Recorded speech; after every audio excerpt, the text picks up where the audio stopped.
So this is Neil Adams Talks to the Champions, and I'm really happy to welcome Ole Bischof from Germany, Olympic champion in 2008 in Beijing, world bronze medalist in 2009 in Rotterdam, and European champion in 2005. And thank you. I'd just like to say thank you for agreeing to do the interview. Let's go. So first of all, what I would like to ask you is, as I've asked quite a few of the people I've interviewed, is how did the judo dream, how did it all begin? Actually, I'm from a family which really loves sport. So my father also had been a coach, and he had this one a special athlete called Mark Meiling. He was fighting under 95 kilo, and he got a silver medal in South Korea, in Seoul, in the Olympics 1988. And in this time I've been around 8 years old, and I was seeing all this coming through the TV, and I was thinking, wow, this is great. I know this guy. He's 2 meters high and such a huge person. You have to see. I was very small at this time, so he was very big when he was in front of you. And I saw him on TV, and he got second. And I asked my father, hey, he got second, but gold is better. And my father said, no way, it's Olympic Games. Everybody wants to go there. And I told him, yeah, but I'm able to get gold one day. And my father, I've been a little child, and he said, sure you can do that. And this was the first moment for me when I was thinking, oh, my father believes in me, so maybe it's possible. And then it was a very long way, over 20 years, and sometimes I even thought I will never even go to a European Championship and then get qualified for that. But yeah, in the end I did. So when did your international career, when did that begin? Juniors or? Yes, juniors, starting with the juniors. And did you come through a junior program? Was it something that you did as a child and then developed, or did you come into it at under 18 level?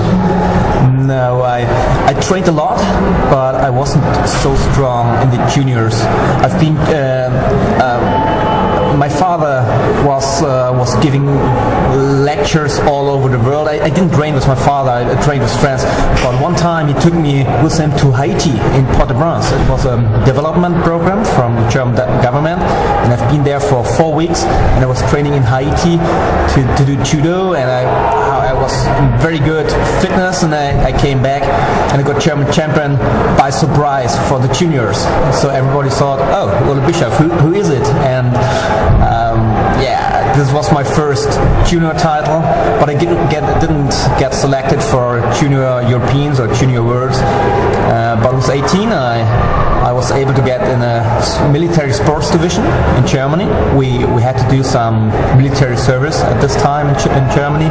So I've been there and could train from 18 to 20 for 2 years in perfect environment with very good training partners, with Frank Wienecke, who has been my coach in Cologne. I moved to Cologne at this time, and this was when I started to train really professional. And since then, I kept going. So you say that you were training professionally.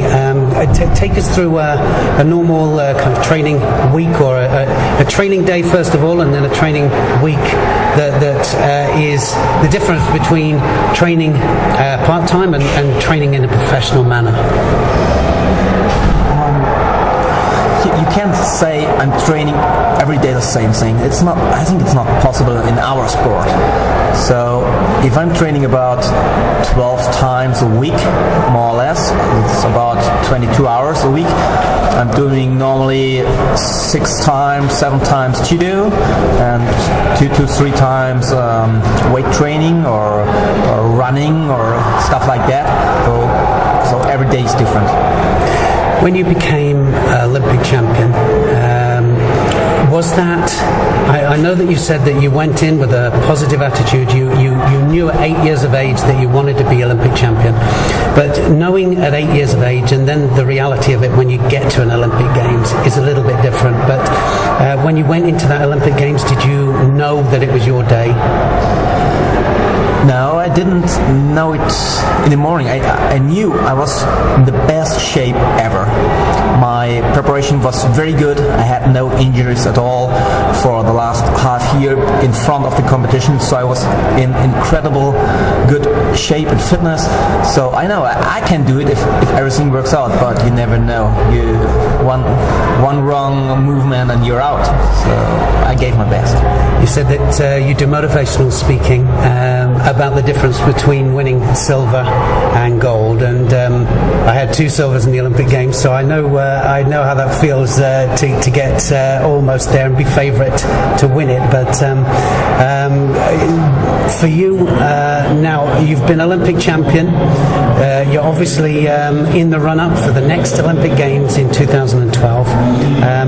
Where does it go from there? I mean, we did next Olympic Games. Is that the where you feel that it's the next part of your ambition to regain your Olympic title? You know, the difference between silver and gold is just a saying. It's on the day itself, everything can happen. Just to go to the Olympics is a real dream. But I needed this title for my motivational speeches to somehow get attention. So the people like to speak about it. For me, it's the most important thing is to take responsibility for yourself to get through to it. And what your ambition now? If you said that you have an ambition, you're a very ambitious person. When judo finishes, obviously it finishes for a long time. You're finished for a long time, but what after judo? What is your ambition after judo? Oh, time will tell. Somehow the story will go on. I love judo. Somehow I will definitely stay connected with judo. I don't know how, maybe as a parent or I don't know. You don't know which direction it's going to go yet. Which direction? I will have a degree in economics, so maybe that direction. Time will tell. Coaching? Have you thought about the coaching side? I love coaching, and I get invited a lot to clinics all around the world, not only in Germany. I'm doing lots of clinics in Germany, but also to Spain, Italy, Luxembourg. I've been to the United States to give judo as a coach, but being a coach on a regular basis and a one-time coach for just a clinic is very different. So let's see. And Ali, just to finish, if you could offer any advice to any youngster coming into judo, obviously, like I said, it's easy to roll off the tongue. I'm going to be Olympic champion. I'm going to be world champion. But sometimes the realities are a little bit more difficult. But what would you advise them and their coaches, of course, who were trying to get them there? What would you say to them who are beginning on that Olympic and world dream? I think it's the same thing, not only in judo but in life. It is take responsibility for yourself. Fantastic bit of advice, and so to everybody out there who's listening to that, I think self-responsibility is a massive thing. It's up to you and how hard you work. I think that's the big thing here, Ollie. And I was always a hard worker as well. I know that from a physical point of view, you really put the time in, and you got the rewards at the end. So I'd just like to say thank you very much for talking to us, and I hope that we inspire some future Olympic champions. I hope so too. Thank you.